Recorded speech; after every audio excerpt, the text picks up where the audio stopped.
अमरावती महानगरपालिकेची निवडणूक दिवसेंदिवस अधिकच रंगतदार होत चालली आहे।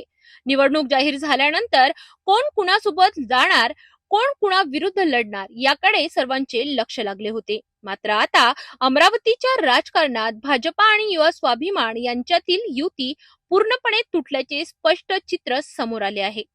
अमरावती महानगरपालिकेच्या निवडणुकीसाठी सुरुवातीपासूनच वेगवेगळ्या राजकीय समीकरणांची चर्चा सुरू होती।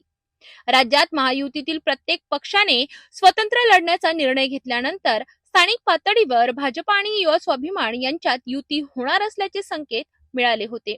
युवा स्वाभिमानने अधिकृतपणे भाजपाशी युती करण्याची इच्छाही व्यक्त केली होती।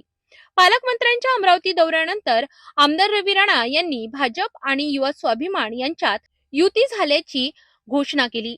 या युतीनुसार काही प्रभागांमध्ये भाजपाने आपल्या अधिकृत उमेदवारांची उमेदवारी मागे घेतली होती आणि त्यानुसार युवा स्वाभिमानने सुद्धा आपले उमेदवार मागे घेणे होते। मात्र ठरलेल्या युतीच्या अटींचा भंग करत युवा स्वाभिमानने महानगरपालिकेच्या निवडणुकीत सर्व प्रभागांमध्ये आपले उमेदवार उतरविले आणि भाजप नेत्या व आमदार रवी राणा यांच्या पत्नी नवनीत राणा तसेच आमदार रवी राणा यांनी भाजपाच्या विरोधात प्रचार सुरू केला।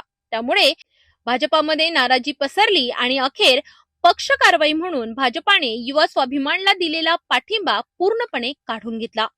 मुख्यमंत्री आणि पालकमंत्र्यांनी देखील स्पष्ट शब्दात सांगितले की भाजप आणि युवा स्वाभिमान यांची युती आता पूर्णपणे संपुष्टात आली आहे। यानंतर भाजपाने ज्या प्रभागांमध्ये युती होती त्या प्रभागांमध्ये अपक्ष उमेदवारांना भाजपाचे अधिकृत पुरस्कृत उमेदवार म्हणून जाहीर केले।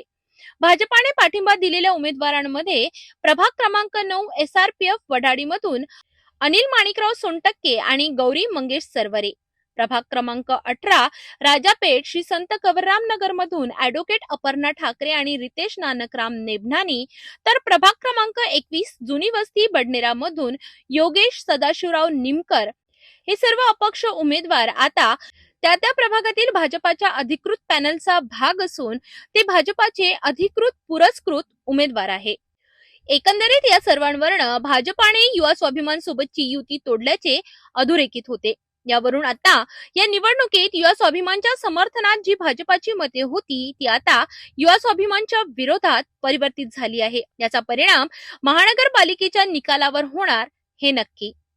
एकीकडे आरोप प्रत्यारोप तर दुसरीकडे बदललेली समीकरणे। अमरावती महानगरपालिकेची निवडणूक आता अधिकच चुरशीची होत चालली आहे। भाजप आणि युवा स्वाभिमान यांच्यातील फाटाफूट मतदारांवर नेमका काय परिणाम करणार हे पाहणं आता महत्त्वाचं ठरणार आहे।